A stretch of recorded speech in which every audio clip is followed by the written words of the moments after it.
Welcome on into Big Ten Today, sponsored by Gatorade.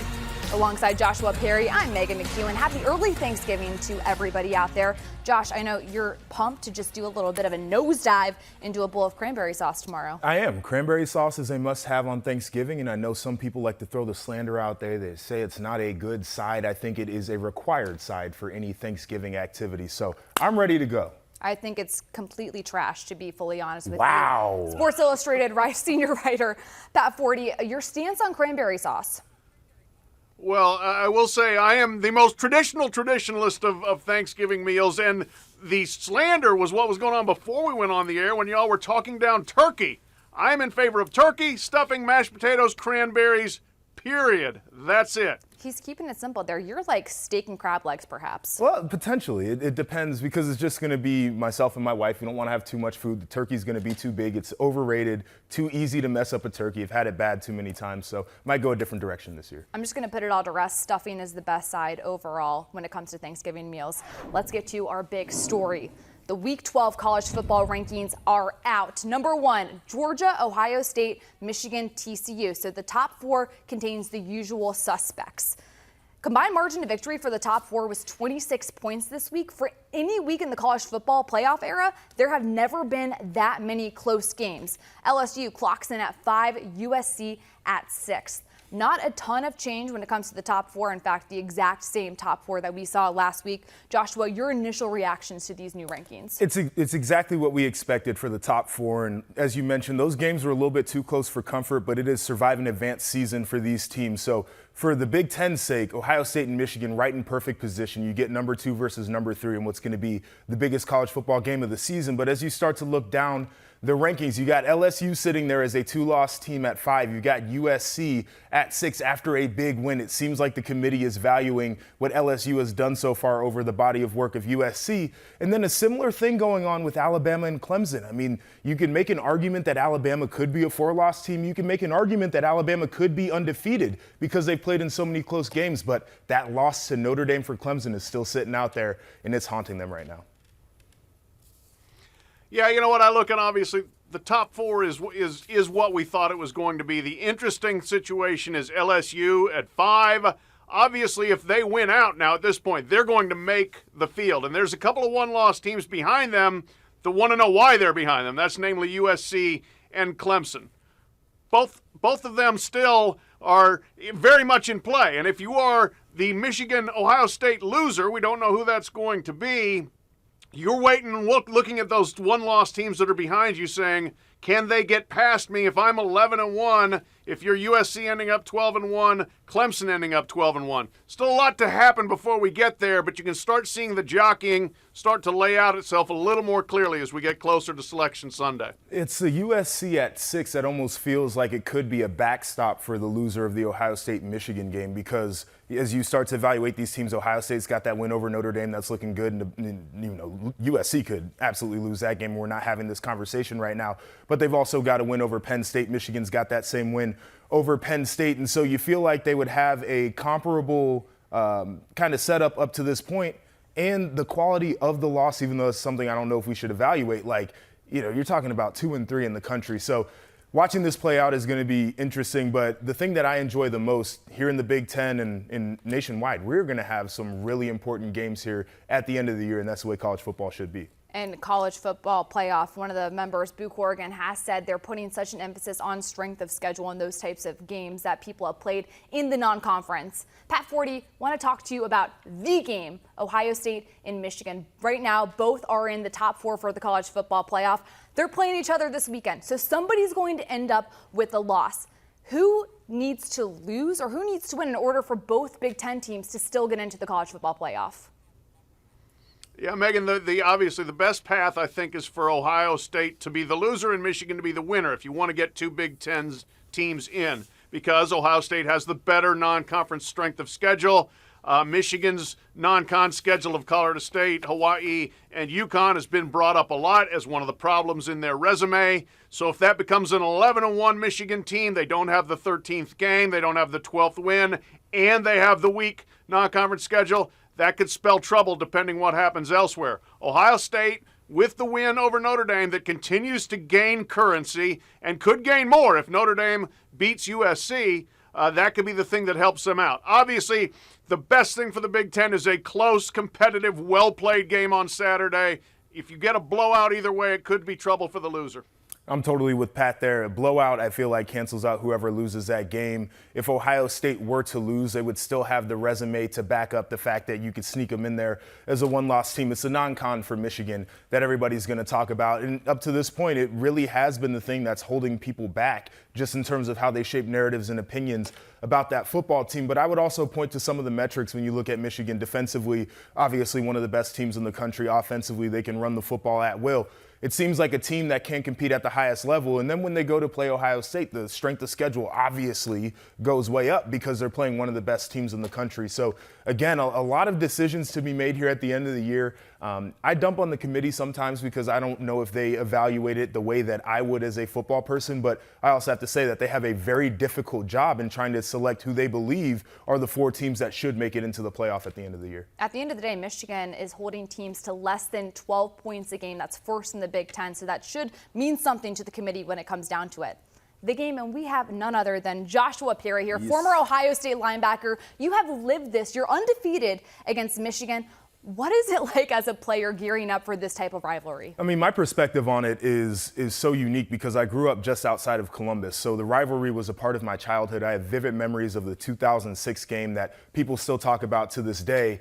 I think the lead up to the game is almost as good as the game sometimes. And now we're digging deep into storylines of how Michigan got over the hump last year and was able to beat Ohio State, and they did it in dominant, convincing fashion. And then you get some of the commentary after, standing on third, thought he hit a triple. You get the finesse team commentary. Now Ohio State's got to reshape their program a little bit. They make changes on the defensive side of the ball. They're emphasizing toughness.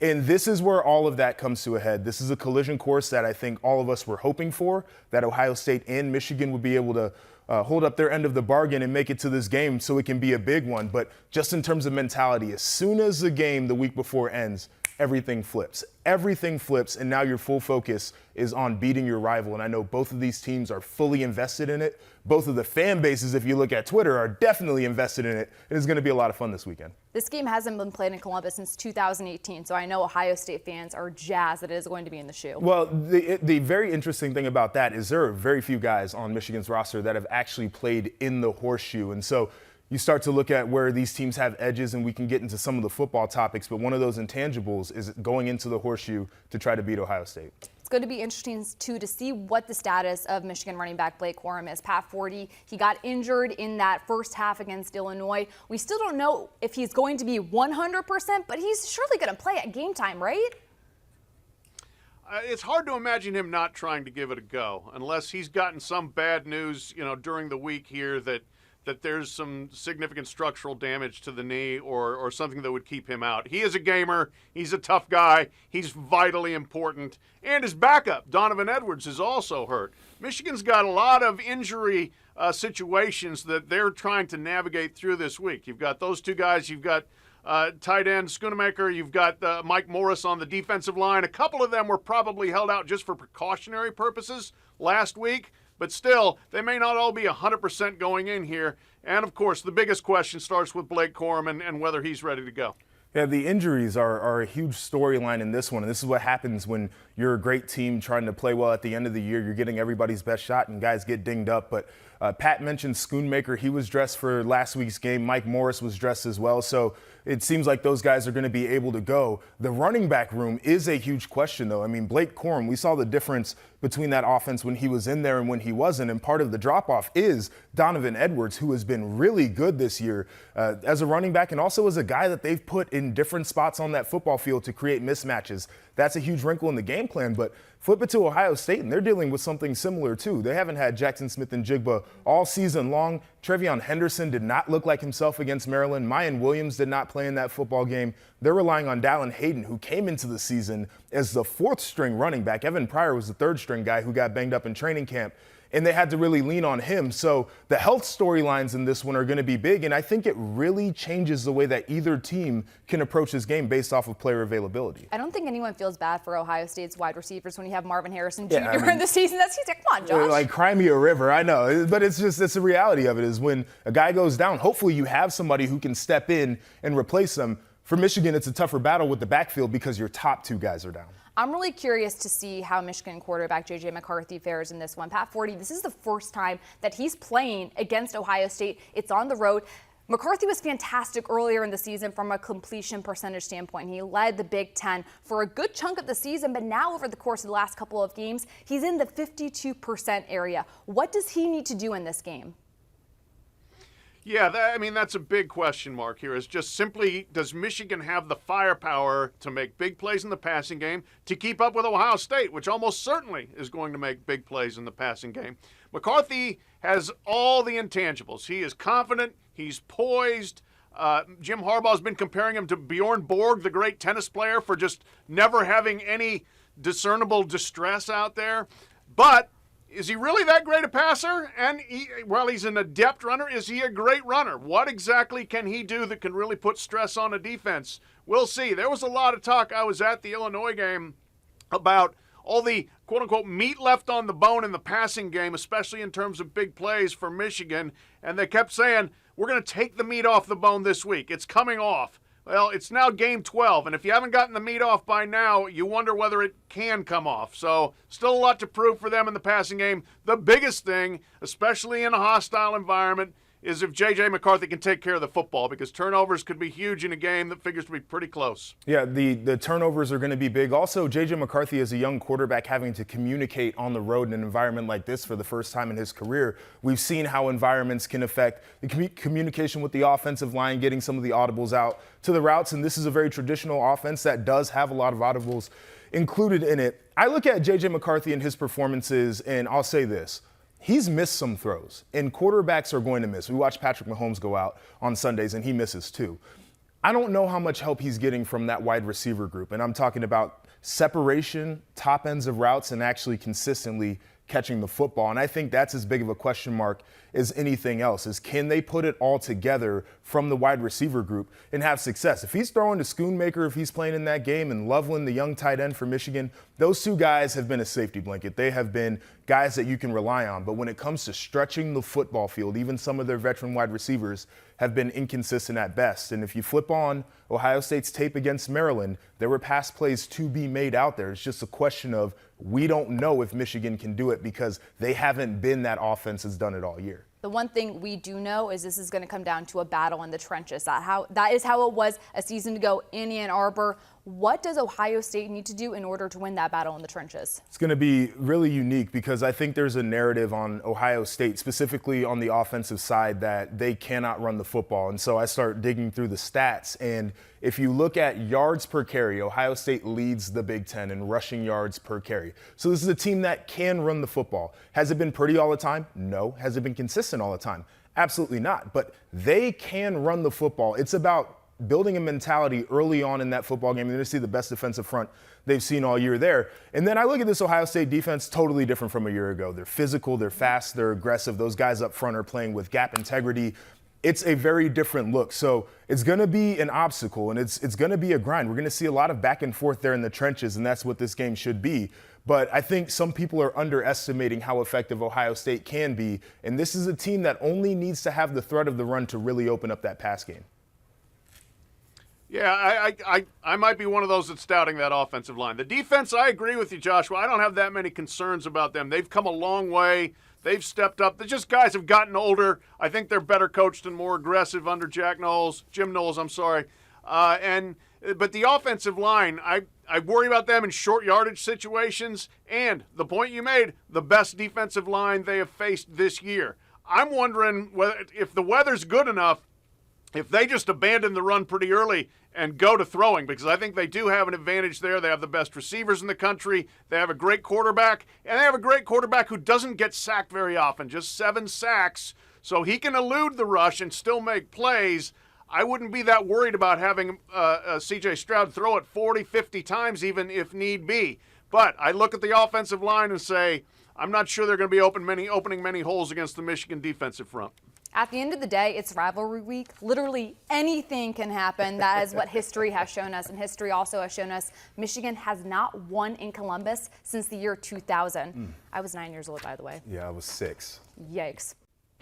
Friday, the Huskers square off with the Hawkeyes in the annual rivalry showdown. Big Ten football presented by Currency. Friday at 4 Eastern on Big Ten Network and the Fox Sports app. Coverage starts with tailgate at 2:30 Eastern.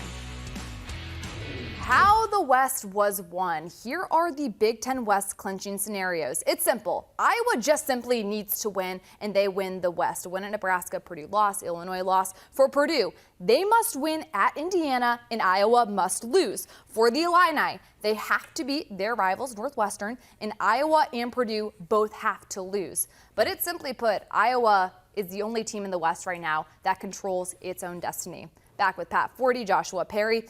Pat, this is going to be an interesting game from Iowa. Head coach Kirk Ferentz announcing that tight end Sam Laporta is not expected to play in this game. How does that impact Iowa's offense going against the Huskers? Well, they need every weapon they can get on that offense, so that's a significant loss. But look, Iowa's just going to cobble this together the way Iowa does. It's going to be defense. It's going to be kicking game. It's going to be field position. If they walk out of there with a 2-0 win, they'd be perfectly happy with that. And they can play towards that sort of ending. Nebraska, we'll just see what they still have in the tank, if they really still want to tee it up one more time here this season. But for Iowa, with everything they have to play for, with the exceptional level of that defense, with as good as they are in the punting game, the coverage units, the return game, I think it shapes up very well for the Hawkeyes here to clinch the West and go back to Indy for a second straight year.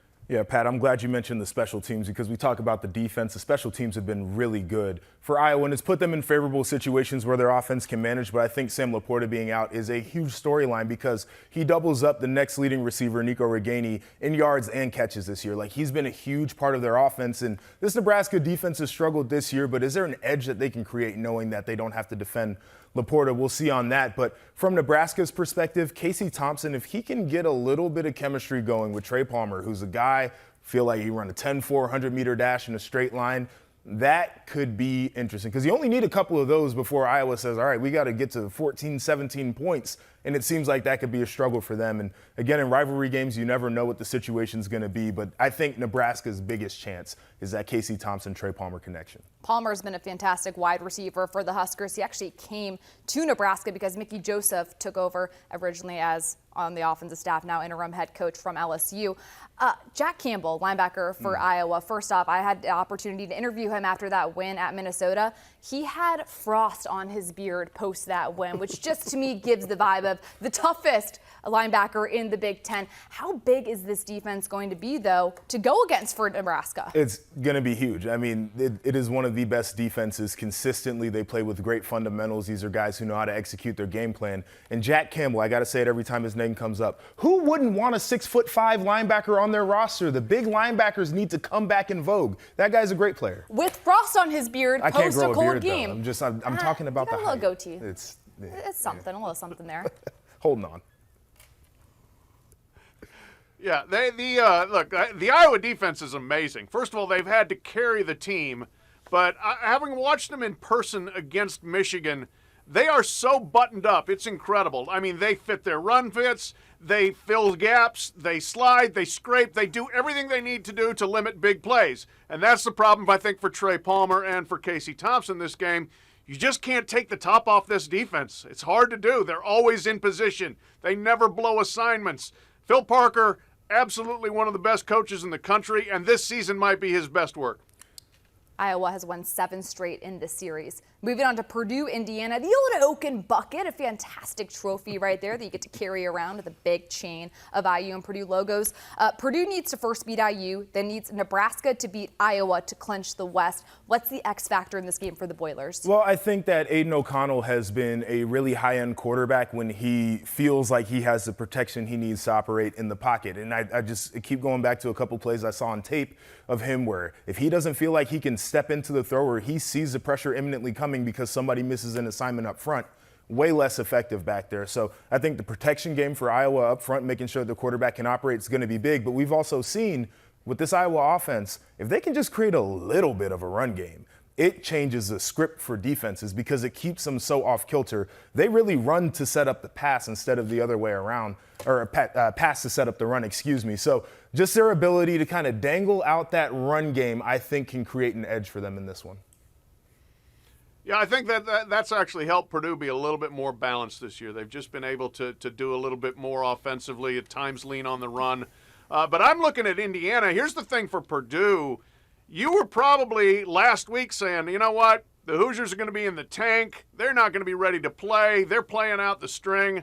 What an impressive performance they had at Michigan State. You fall behind 24-7. You're having a bad season. You've lost 7 in a row. You rally. You come back. You win in overtime. That tells me that team is still playing, still fighting hard. So if Indiana or Purdue thinks that they're walking in here to play a team that's not going to be ready for this rivalry game, think again. I think the Hoosiers will give them all they can handle. Yeah, and this is the type of game this year that Purdue has struggled in, where you feel like it's all setting up for them to have success. They have let people down. And Indiana's come up with a little weapon at quarterback, too, in Williams, and he's a guy who can run it consistently. He's got to be able to throw the football. Didn't have many pass attempts against Michigan State, but if he can throw it, I mean, this is going to be a game that gets interesting to me. To your point, Indiana ran the ball 44 times, only threw it 7 times in that overtime thriller against Michigan State. Good to be a running back for the Hoosiers. Purdue has won 3 of the last 4 Old Oak Bucket matchups. Moving on to Illinois Northwestern, the Illini coming off a heartbreaking loss to Michigan. Northwestern has only won 1 game this season. Pat, can the Cats get it done against the Illini? I'd be surprised. We haven't seen it from them, all right? They're winless on American soil. It's just been a rough season for Northwestern. Much like I was talking about Indiana, do they have that kind of pride to end the season with at least a really good fight? I don't know. We're going to find out if they have it in them. Illinois, on the other hand, look, they're probably beaten, bruised, and a little bit deflated after losing the Michigan game and now losing 3 in a row and almost seeing their chances to win the West evaporate. But they also came out a little bit ticked off from Ann Arbor. They thought some calls went against them. I would be very surprised if Illinois doesn't come in with a little bit of fire breathing out of their ears here, because I think 8 wins for them is a big deal, and beating your rival is a big deal. Playing in Chicago and winning, a big deal. So I think Illinois will be as ready as they can be, and then we'll see about Northwestern. All the things you just said about Illinois, I agree with. I think for Brett Bielema, the pride of winning a rivalry game is huge. You talk about in-state recruiting. I know it's a different recruiting base, but his ability to say that he is a program of record and he wants to cement that is going to be big for this offseason for them. They are going to be an angry football team, and this is a team that feels like they have probably beaten themselves more than other teams have actually gone out and beaten them. So they're going to want to get this one. And as I look at Northwestern, like, defense, offense, no. Like, it's been a very rough year. Do you have the pride to make this game the one that you can say, all right, we can go off into the offseason and at least say we got the last one? Northwestern has won 7 of the last 8 against the Illini at home. To me, this is a battle of the marketing departments. Northwestern, Chicago's Big Ten team. Illinois is the state's team. Who's going to come out when it comes to that marketing department battle? We will find out. Our coverage of the game continues as second-ranked Ohio State gets ready to host third-ranked Michigan. And joining us now from the Columbus Dispatch, Buckeye beat writer Bill Rabinowitz. Bill, this is the gravest rivalry in all of college sports. It's been nearly 365 days since the Buckeyes were beat by Michigan. What is the vibe around the team this week? I would say a combination of excitement and anxiety. It's been 4 years since they played here, because 2020, that game was canceled because of COVID. So it's long anticipated. And then after what happened last year, obviously that has certainly added to it. Well, it's also, as this game needs any more juice, a top 5 ranked matchup. First time these teams also undefeated since 2006. How has Ryan Day been able to keep his team focused surrounding all the hype? Well, that's been their kind of mission all year, because they've waited an entire year for this game. Obviously, you have an opener against Notre Dame that's going to get a lot of attention, and then Penn State. I mean, they've had some games that have been tough games.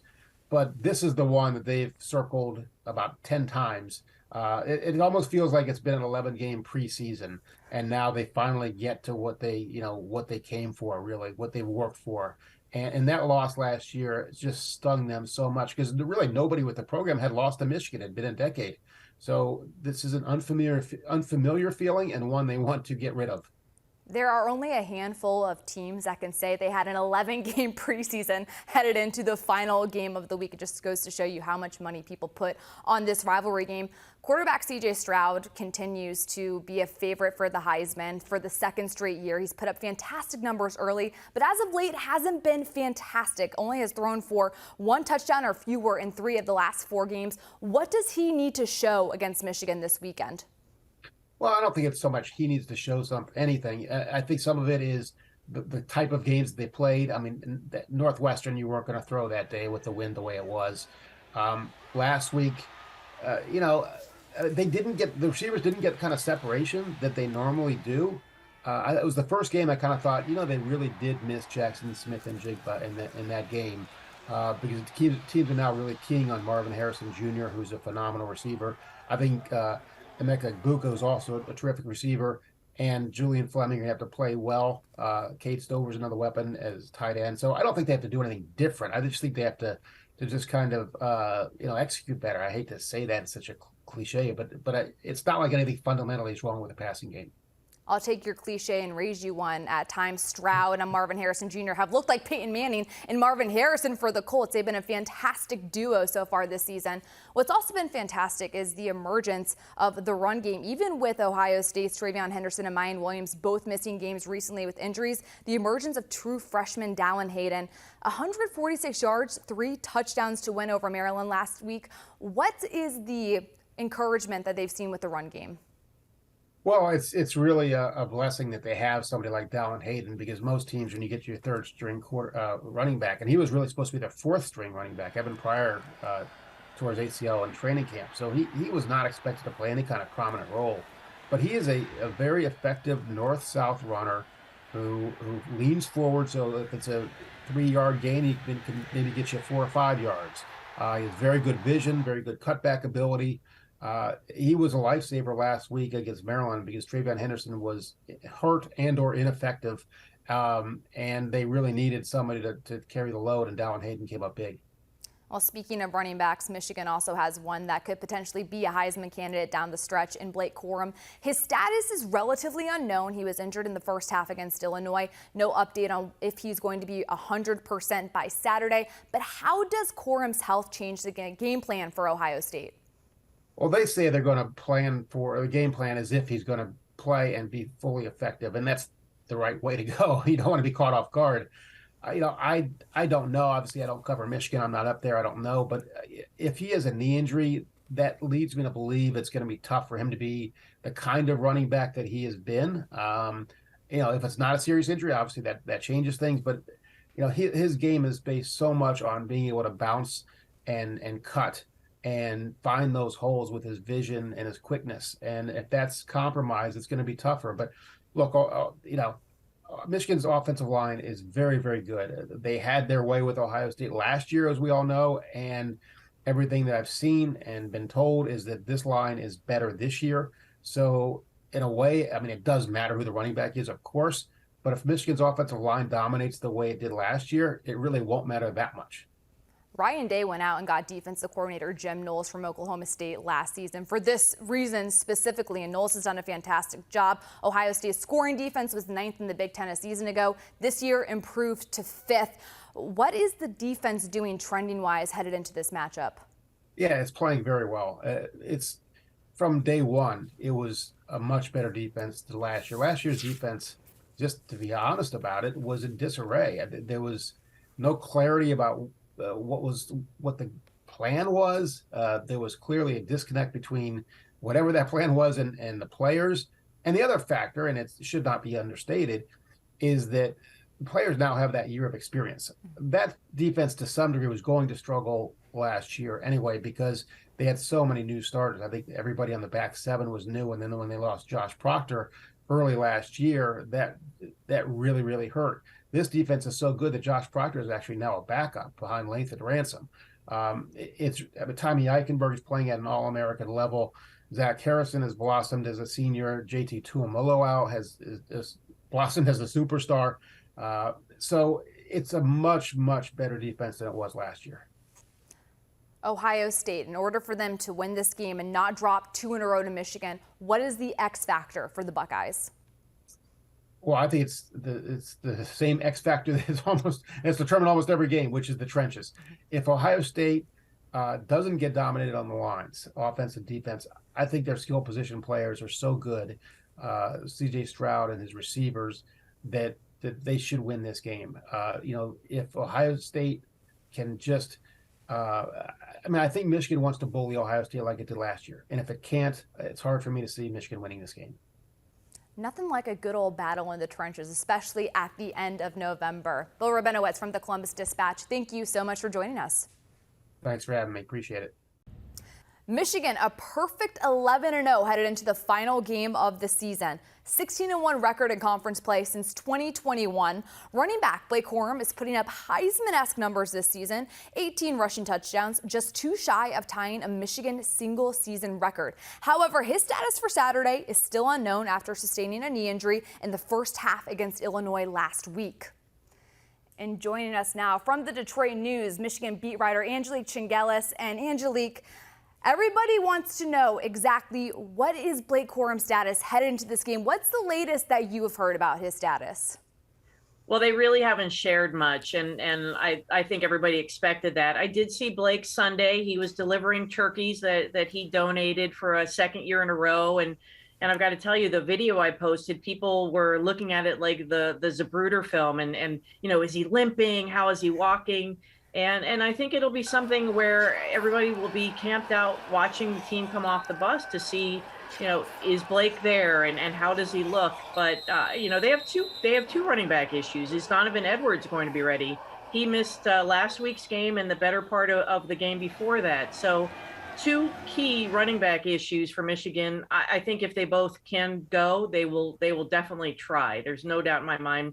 Blake Corum, if he's given the clearance like he was given coming out of the first half last week, he will try to give it a go on Saturday.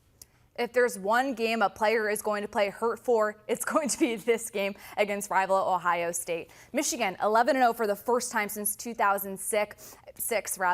Ohio State and Michigan both undefeated headed into this game. What has Jim Harbaugh's message been to his team this week?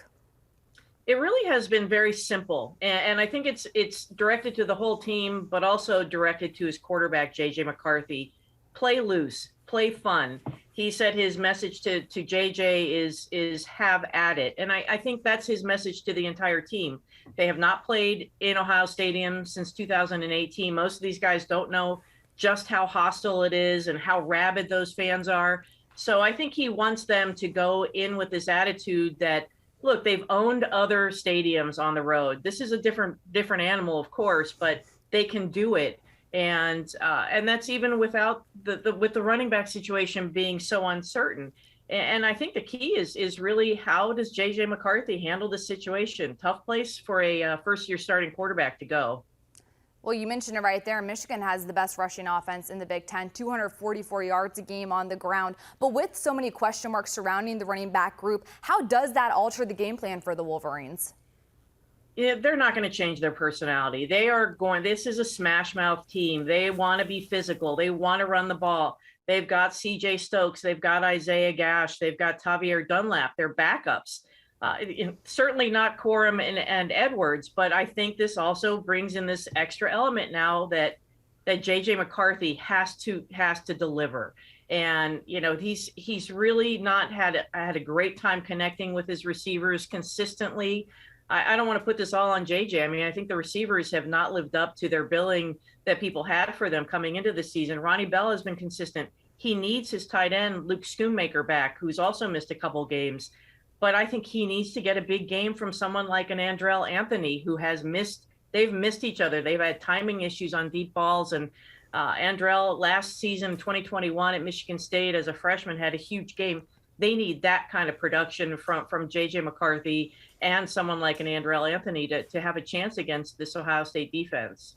Well, J.J. McCarthy did a great job with completion percentage, led the Big Ten at one point for a chunk of this season. He's down to 52% over the course of the last couple of games. He's young. This is the first time he's playing in a rivalry game. What does he need to do mentally in order to prepare and focus in on this game? Sort of asked him that this week, and he does this thing. I know that BTN has seen it where he meditates on the field by the goalpost, any stadium before the game, and he gets himself in the moment, and he does not really, I mean, he's unflappable. He doesn't have an issue going on the road, and he doesn't have an issue with people yelling at him. It doesn't bother him. But that, with that in mind, I mean, he has to put it all together, and that means getting the timing down with the receivers. And if he has to run for a first down, certainly they don't want to risk him getting injury at this point. But you've got to do what you've got to do against this team to win this game. So I think J.J. McCarthy, this is on his shoulders in my mind. And with Blake Corum, even if he plays, he's not going to be 100%. So this has to be on J.J. McCarthy. I've seen personally McCarthy with his meditation pregame. He's very Buddha-esque, and it's impressive for a young person to have those types of mental toughness skills, especially headed into a matchup like this. Michigan snapped an 8-game losing streak to Ohio State last season. They haven't had consecutive wins against Ohio State in a very long time. What does Michigan need to do in order to repeat that this weekend? And Michigan has not won in Ohio Stadium since 2000. I mean, think about that. I mean, it's before a lot of these kids were born. I think that the defense has to have a big game. They have to have a guy like Mike Morris, who sat out last week, who's led their pass rush. He has to be able. They have to get pressure on C.J. Stroud, and they have to disrupt him. They can't let him find Marvin Harrison. I think that's going to be another really interesting matchup with DJ Turner. And, Michigan gave up some big passes last year, but they stayed with those receivers for the most part. And, it's about disrupting CJ. And as much as I keep saying this is about JJ McCarthy, it's a lot about Michigan's defense and proving that, look, they've talked all season about being a no-name defense, a no-star defense, and look what they've done without Aiden Hutchinson and David Ojabo. And this is the real test now. This is the best offense they're going to face. And if this defense is as good as they think they are, then this is where they have to really show up and stop this offense and slow CJ Stroud. Statistically, Ohio State has the best offense in the Big Ten. Michigan, statistically, has the best defense in the Big Ten. So many people are saying this is going to come down to the battle in the trenches. How much does that reign true? Oh, I think absolutely. And I would say that's true for most Michigan-Ohio State games. And I'm not going to debate the who's more physical, who's the tougher team. But I do think Ohio State got tougher on defense with hiring Jim Knowles as its coordinator. But I think this Michigan offensive line, it really got an upgrade with Olu Oluwatimi when he transferred in from Virginia at center. I mean, he brings this line is really one of the better offensive lines I've seen at Michigan, and I've covered this team for a long time. It's the best I've seen it in a long time, and that should mean something. And I think that this is a tough group. They want to prove how physical they are. And, I think Jim Knowles wants people to see how tough his defensive line is. And conversely, I think Michigan's defensive line and Mozzie Smith does not get enough credit at nose. He's taken on double teams, sometimes triple teams. And I think that'll be a good matchup. I think I'm giving Michigan the edge on defensive line here going against Ohio State's offensive line, but it's close. Well, if there's one thing we've learned about Rivalry Week, anything is possible. This will be a fantastic matchup between Michigan and Ohio State on Saturday. Thank you so much for joining us, Angelique Chengelis with the Detroit News. We'll talk to you soon. Thanks. Happy Thanksgiving. It's Rivalry Week here in the Big Ten. We've got the Heroes Trophy on the line Friday, Iowa, Nebraska, Old Oaken Bucket with Purdue and Indiana, Land of Lincoln Trophy with Illinois Northwestern. The Axe is up for grabs with Minnesota and Wisconsin, and the Land Grant Trophy is a big one. Literally, for Michigan State and Penn State. This Land Grant Trophy is 5 feet tall. This thing is massive. James Franklin said it's the most beautiful trophy out there, so. Well, I'm sure he would feel that way if he wins that game, especially against this Michigan State team, 11th ranked Penn State. Sparty on the road. Michigan State needs a win in order to be bowl eligible. Pat Forde, what are you looking for in this matchup? Well, you know what? Penn State's had a great season. They really have. They've just not been competitive with the two teams that have dominated the Big Ten. But otherwise, they've been really good. And I look for their running game, which has been really potent the last couple of games. They've averaged 243 yards per game the last two, to go wild against a Michigan State run defense that has been bad the last two games, allowed 240 yards itself. So Sean Clifford may just have to hand off a lot and then watch Penn State's running backs go, and the Nittany Lions get out of there with a 10-win regular season. Yeah, 10 wins is big, and I think that Penn State has been the most impressive Big Ten team over the last few weeks. Even though Ohio State and Michigan are playing well, they have dominated the competition that's out there. Sean Clifford, I mean, you know, he's a veteran guy. He's going to be playing in this game for the last time in his career. He's had a heck of a career, so it's going to be fun to watch him on that side. But Michigan State is thin. Like, they're talking about going through practices without having enough bodies to actually roll through. They're walking through right now. That's a tough spot. But Mel Tucker has been able to pull off some upsets. So if he can get his team up and find that little bit of motivation that they need to get a win in this one, it'd be big for his program to get the bowl game and the 15 practices that come along with it. Sparty did win this game in East Lansing last year. Penn State looking for some revenge. Moving on to the Axe game, Minnesota taking on Wisconsin. Is Mo Ibrahim going to run for 1,000,000 yards in this game? He absolutely could. I mean, that's what he's done against every team. He ran for a bunch of yards against Iowa, and people said he wasn't going to be able to do it. I don't doubt Mo Ibrahim. I thought that he'd be able to do it. But the biggest issue for Minnesota was they were not able to close out drives with points, and they even had a turnover in the red zone. So as I evaluate this football game, as good as Wisconsin has been at stopping the run, and consistently over the year they've gotten much better, Mo Ibrahim is going to get his yards. It's just the fact that Minnesota will need to finish drives with points to be successful. Otherwise, it could play out the same way it did a week ago. Yeah, the running back matchup there is great. Mo against the committee, really, for Wisconsin, with Braylon Allen, Ches Malusi coming back from injury, Isaac Guerrero. Quarterbacking has been, at best, inconsistent for both of them, so I think this is just going to be a ground and pound affair, and who can have the best of it in that area. That's the way these teams are built. That's the way they operate best. I will say to James Franklin, you may like your land-grant trophy, but there is nothing better than the Axe, the best trophy in college football. Minnesota hasn't won 2 straight over Wisconsin since 93 to 94. I'm not confident if Josh was born during those years. I was born in 94. Oh, well, there you have it, the year Joshua Perry was born. Rutgers, Maryland. Maryland coming off a loss to Ohio State. Rutgers not bowl eligible, but Pat, what are you looking for in this game from Maryland? Well, they finally got their passing game going again after it had sputtered for a couple of weeks, and they had some success against Ohio State. So can they find some holes in a Rutgers defense? It's really been pretty good. And then on the other side, can Rutgers get anything going offensively? 7 games of 17 or fewer points. Gavin Wimsatt has potential, but he's really raw still. They've just struggled offensively. So who can finish it out on a positive note there? Can Maryland take that next step up in the victory total? Yeah, I think this one's big for Maryland just because of their struggles in November, and they play a backloaded schedule, but it's been hard for them this month historically. So to finish the regular season with the victory, I think goes a long way for morale in that locker room. They played really well a week ago against Ohio State, so I think they can parlay that. But Pat, you said it about Gavin Wimsatt. I'm excited for this kid's future. I think that he's going to be a very good quarterback. He has looked like a young quarterback out there on the football field many times this year. So for them, I think as much as building consistency into the offseason, for him to feel like he's taking a step in the right direction as they head into that offseason, that's a big deal for Rutgers. Tagovailoa has 49 career touchdown passes, tied for most in Maryland history. He could break that on Saturday. Thanksgiving, gentlemen, tomorrow, what's your most likely that you're going to eat dish? Stuffing, cranberry sauce is going to be up there. Like, those are the 2 that I need. I'm going to be smoking a couple of turkey breasts today to complement my mother-in-law's roast turkey, so it's all about the turkey for me. You got to stay on the good side of your mother-in-law, right? Well, that is key. Absolutely. In the whole equation, yes. And Pat Forde has it figured out down pat. Happy Thanksgiving to everybody. For Joshua Perry, Pat Forde, our producer Jacob Ruffman, and everybody in our Big Ten Network studios, have a fantastic day.